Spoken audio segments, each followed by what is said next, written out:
Hello, and welcome to the Quiet and Strong podcast, especially for introverts. I'm your host, David Hall, and creator of quietandstrong.com.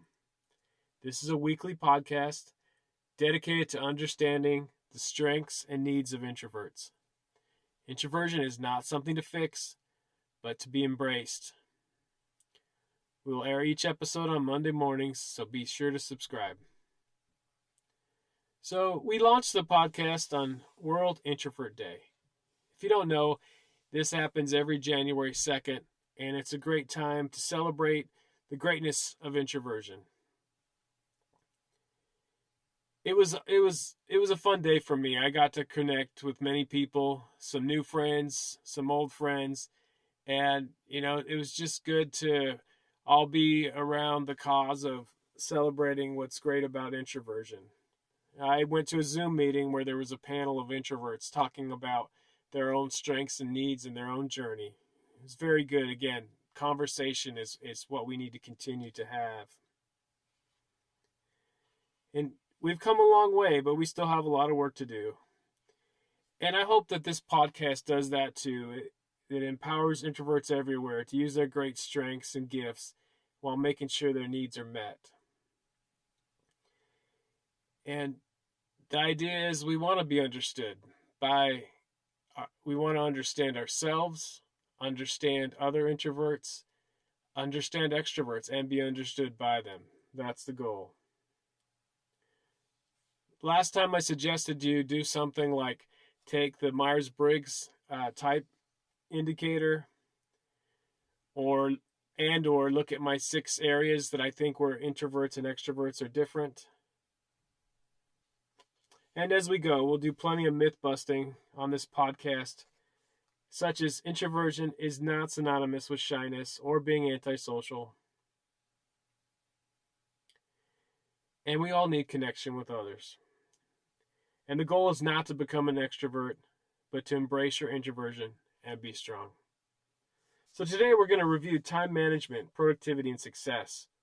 Again, especially for introverts. We all have a lot to do. There's a lot going on out there in the world. I know I work full-time. I run a business with my wife. We have 3 kids. I try to write and speak. And I just started this weekly podcast and lots of other things. It can be a little much at times. And, I also want to try to have some fun. So how do we do all this? And then if you're an introvert, sometimes you feel easily distracted, anxious, or out of energy, or sometimes just lost in thought. What does your personality play? What role does it play in all of this? We're going to discuss making a strategy by knowing your introverted strengths and needs to be more productive and energetic and successful. And as I was discovering that I was an introvert, I was also, just like I described, extremely busy with work and life. And I was reading some great books on time management and productivity, but I was realizing there was needs of introverts that weren't specifically called out for the introvert. And so that was my first book, Minding Your Time, Time Management, Productivity, and Success, especially for the introvert. So when you're considering your time management strategy, remember, as an introvert, we do a lot of thinking. We need some time to recharge. So your strategy should include time to clear your mind, quiet time for certain tasks and projects, time to prepare, to plan, to reflect, to think, and of course, time to recharge each day in order to be effective. In my book, I laid out 7 different areas that you should think about as an introvert when it comes to making your strategy for time management and productivity. And I'll add these areas to the show notes. So you need to focus on the important. You need time to recharge. You need a balance of quiet. You need to avoid overwhelm, to manage ideas, to get organized, and plan for your week. So at the time of this recording, I've been telecommuting full-time for the first time for the last 9 months. And at this point, I'm not sure when I'm going to return to the office. And I also don't know what role telecommuting is going to play in the future. It's been nice not to have to drive in traffic. And my desk is only a few seconds away from my bed, which is also very nice. And there's good and bad things about attending a few Zoom meetings every day. On the plus side, I'm able to see my wife and kids more. But there are also many distractions at home. Like you might hear me yell down the stairs, "Hey, I'm in a meeting. Could you please not use the blender right now?" And other things like that. I also miss other family and friends that I haven't seen for a while. So I'm hopeful that things are going to get better soon for all of us, and hope that you and your loved ones are staying safe. But I do think that some form of telecommuting is here with us to stay for many of us, and we can discuss that as part of your time management strategy. If I had done this podcast a year ago, it probably wouldn't have talked as much as we're going to talk about today, including telecommuting and working from home. So some good has come from what's going on in the world, and of course there's going to need to continue to be some adjustments made, and it's hard to know what's going to be permanent or not. And we'll get into all that as we talk about time management for the introvert in this podcast. So the first thing is we need to focus on the important. There's so many things to do. If you're an introvert, you probably have a lot of great ideas. You're probably coming up with new ideas for your work and your life. And other people are coming up with stuff for you to do too. And there isn't time to do everything. Have you tried to do everything? I have. And unfortunately, sometimes when you try to do everything, you end up doing nothing. So I found it very important to set aside some time to reflect and think about, what do I want most? This could be, you could be thinking about the new year. At the end of the year, as the new year starts. I think that's important. And then I think it's important just to regularly reassess what's going on, what you've accomplished, what you still want to accomplish.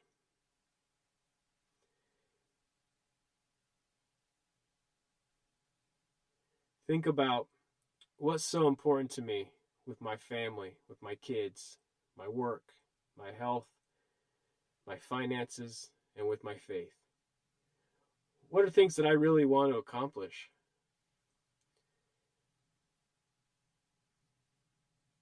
So spend that time. Find a good time.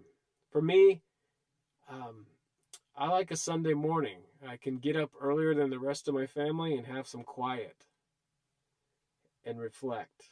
What's a good time for you? So sit back and think about a few things.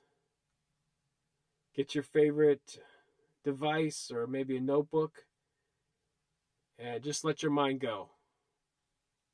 And write down those things that you think of that are important to you and put those into the things that you have to do. And just make a nice plan for yourself.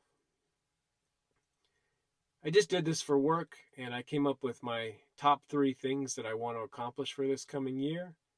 And I made myself a little graphic so I could look at it from time to time when things get to be a little busy, and I can remember, okay, these are the 3 projects that I really want to finish this year.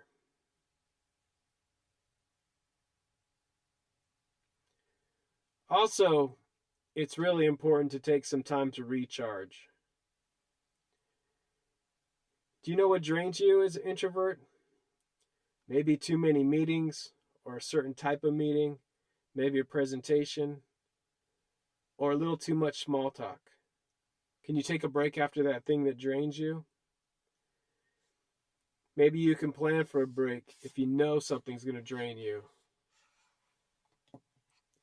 And, we are, as introverts, we're going into our inner world of ideas, or our inner world of feelings, if you're more of a feeling person versus thinking person. And if you're not able to do that, I think that's really what's draining. When you're not able to do your natural focus on your inner world like you naturally do, that's when you might need some time to recharge. Hopefully you can make breaks where you need them. That's the ideal situation. But of course, the ideal doesn't always work out. And sometimes when I'm really busy, it may be I'm still working, but I can just step away and be alone for a minute. And that's can be recharging. Or maybe, when I was in the office and going to meetings, sometimes the walk in between meetings was recharging. So hopefully you can plan for that. We all have different abilities to control our schedule, but hopefully you can work that in. And sometimes things you really enjoy can be draining. I love giving presentations like this. I feel like I have something to share, and it's a good time for me. But when I'm done, I am ready to take a break, and it's something I enjoy, but I need some downtime afterward, and that's something that's important to know. What drains you, and what kind of downtime do you need, and what works in that downtime? Is it just doing nothing and just relaxing for a minute? Or is it maybe listening to music, or, doing some doodling, or taking a walk? What is it that recharges you? When I was in the office, I probably didn't take as many official breaks as I do now. Right now, I'm sitting in the same chair all day. I have a lot of virtual meetings, and so I don't get up a lot. And I need to really remind myself to get up and stretch and move around. And even when I'm done with work, I might still have some other things to work on for this podcast or for other things. And I might still be sitting in that very same chair. So it is important to regularly, get up, stretch, take a little walk, and that's part of my recharge right now. Another thing on my recharge, I'm realizing how much I depended on my drive to and from work as recharge time. It was a time where, I could be by myself. I could let my mind go, let my mind wander, and enjoy the drive home. And then when I got home, hang out with my family. What I found working from home is I don't have that drive home, which is nice. It's nice to not to be in traffic. But I still, even though I'm home already, I still need a little recharge time. I need to separate from work. I moved from my desk down the hall to my bedroom. I have a recliner in my bedroom, and that's where I recharge. And it's funny. I joke with my wife, and she knows, she's a fellow introvert, so she knows, hey, David just needs a little bit of time, And I say I'm driving home from work now, and she knows what that means. That I'm going to take a break and maybe watch TV or play a game on my phone, or just chill, listen to something. And then I'm ready to hang out with the family again. But sometimes I need a space between work and not. And, it's not good or bad. You just need to know that about yourself. So even if you're working from home, you might need a little recharge. And, it's really important to let your family or your loved ones, the people in your house, hey, this is just something I need as an introvert. It's not because I don't love you. It's something that I need, and just give me a little space, and then we can hang out. So, and then how about the weekends? That's an important time to recharge. What kind of things do you do to recharge? And then also, I think it's important to take, what I'll call a retreat from time to time, where you just step away from everything. Take a vacation and go somewhere, or a staycation where you stay at home. Typically, I like to do both. I like to do some traveling, go see family or friends, or go to the great outdoors, or have some adventures. And then also sometimes stay at home, what's called the staycation sometimes. And they're both needed for me. In fact, my ideal is have a day off of work and then travel and then have another day off of work or so at a minimum, have a staycation sandwich and that's normally good. It's funny, sometimes people think, at least they used to, that you had to be going somewhere to take a vacation. You get those looks of pity if someone says, "Oh, where are you going on vacation?" I'm staying home. But I have found that travel is fun, but not always relaxing. But I can really have a relaxing time doing things at home and being on my own schedule and relaxing and doing some things that maybe I don't normally do. So at the beginning of 2020, I had planned out my vacations for the year. And then I typically take, a longer vacation in the summertime. And so it rolled around. I'd already planned it, but I wasn't going anywhere with the pandemic. But I decided to go ahead and take it. It was a longer probably staycation than I normally take, but it truly was relaxing. And so it's something to think about, you know. Take some time off, step away.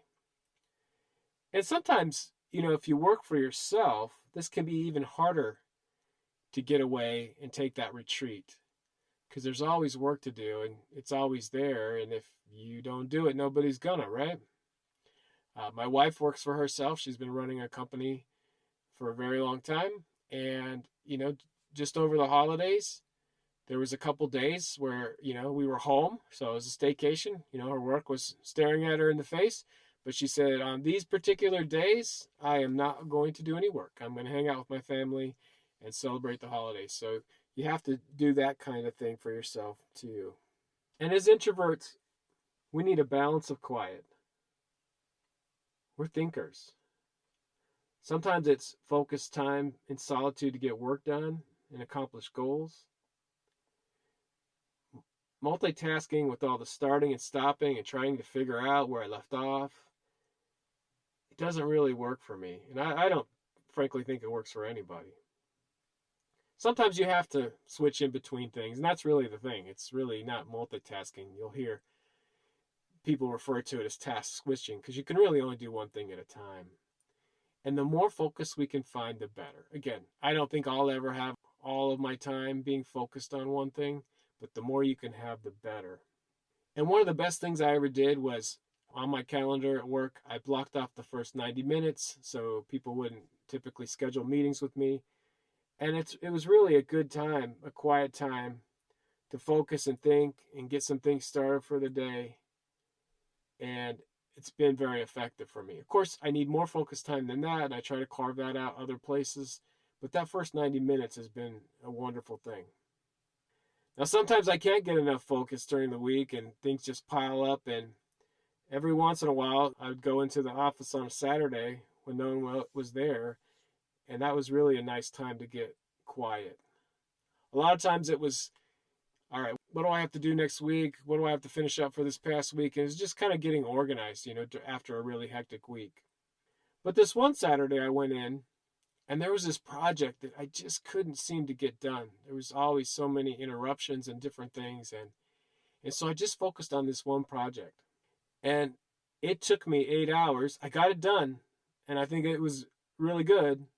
But as I thought about it, I'm like, when would I have had 8 hours in a row of no interruptions during my regular week?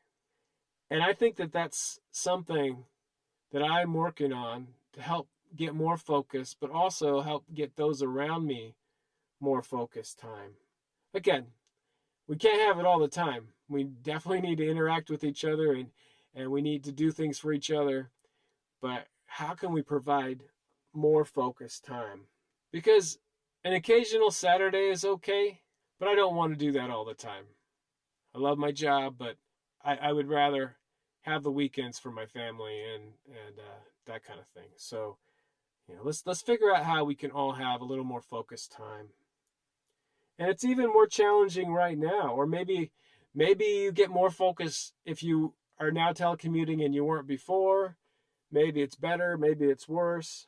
So during this time, I moved from an office with a door, it was normally open, but I could close it occasionally, into now it's kind of like the open office plan at my house.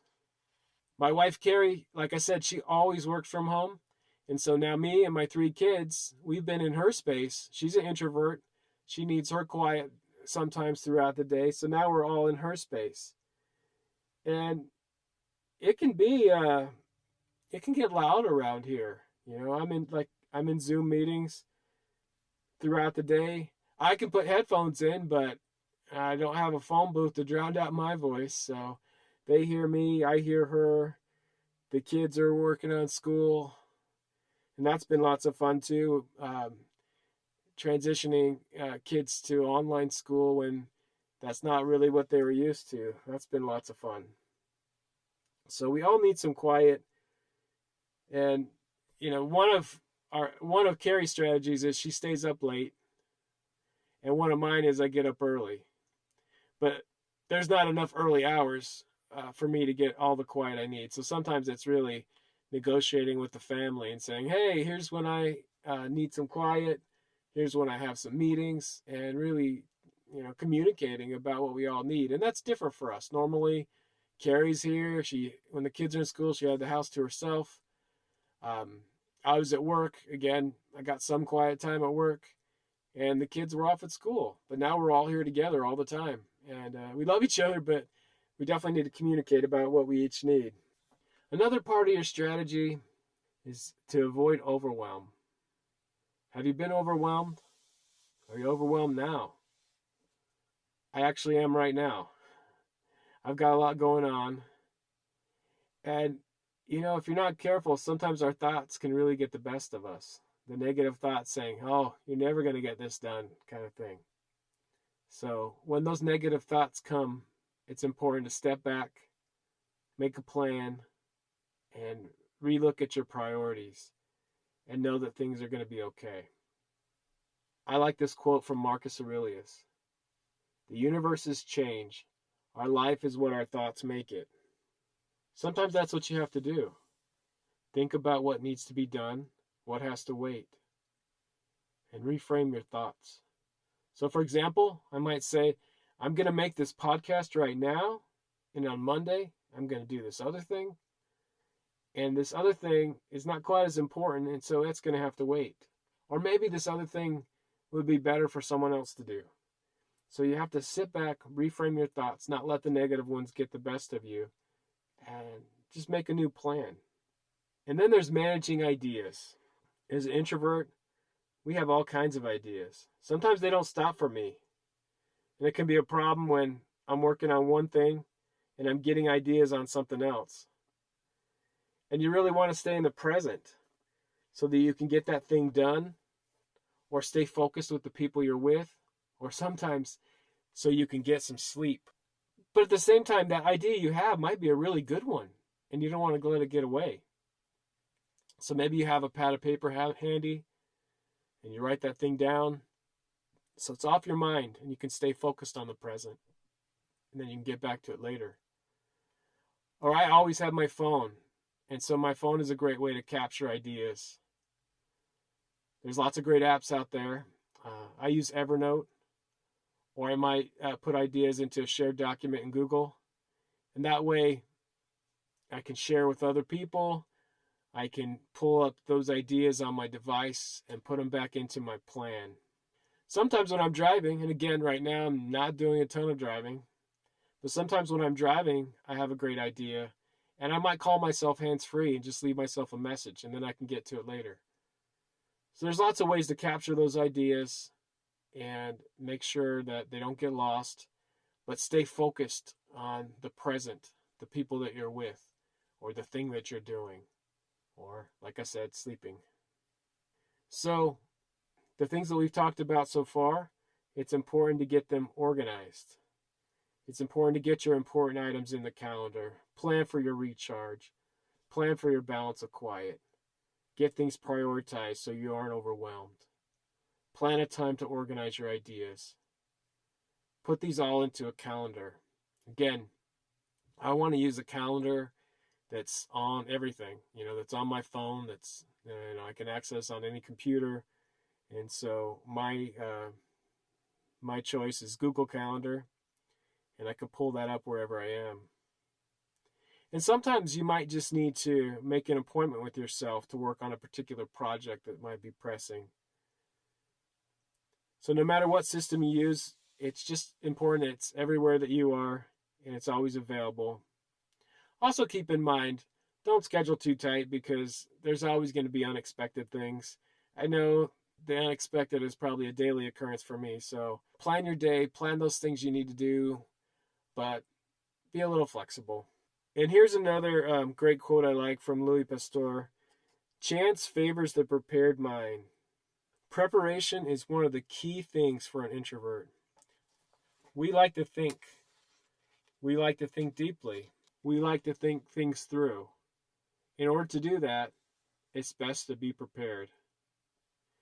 So, what I like to do is look ahead to the coming week and look at what's going on for the week. What meetings do I have? What conversations am I going to have? Am I ready for those? Do I need to do any work on those? Do I need to do some research so that I can think ahead of time? Or do I need to prepare for the meeting further? Has someone sent out the agenda so I can think of things ahead of time? Because that's how I do my best work. Now, sure, I can go into the meeting without an agenda and do just fine and think on my feet, but it's better if I have some time to think ahead for most things. I also like to make my own little agenda before I go into a meeting if I'm not the one running it. Do I have things that I want to make sure I cover so I don't forget? So I write those things out ahead of time. Also, back to the ideas, sometimes someone will say something in a meeting and spark a thought that, on something unrelated. And so it might be a good thought, so I need to capture that, but I need to stay in that meeting. So get that, off my mind and stay there in the meeting. After I've made sure that things covered after the meeting, I'm going to want to put all the things that I said I would do or the ideas that I had back into my system so that I make sure those things get done. So think ahead, and preparation, I can't say enough, is one of the key strategies for an introvert. Of course, everybody needs to prepare, but we do our best work with some ahead of time thought. So that's the 7 areas to consider as an introvert in making your time management and success strategy. And there's definitely some things that are unique to an introvert. So reflect on your strategy and make a plan. Some of these things you might already be doing. So think about that. How am I doing? What areas can I improve by taking into consideration my unique strengths and also my needs as an introvert? Thanks so much for joining me today. Hopefully you enjoyed the discussion. I look forward to further connecting with you. Reach out to me at Quiet and Strong or email david@quietandstrong.com or through social media. Send me topics or questions and we can address those on the show. There are so many great things about being an introvert, and so we need those things to be understood by all. On the podcast, sometimes it'll just be me, and then sometimes we'll have some great guests. So much great work is out there in books, blogs, podcasts, and videos, and we need to keep these conversations going. And that's where we learn the most, is talking about our strengths and our differences. So get to know your introverted strengths and needs, and be strong.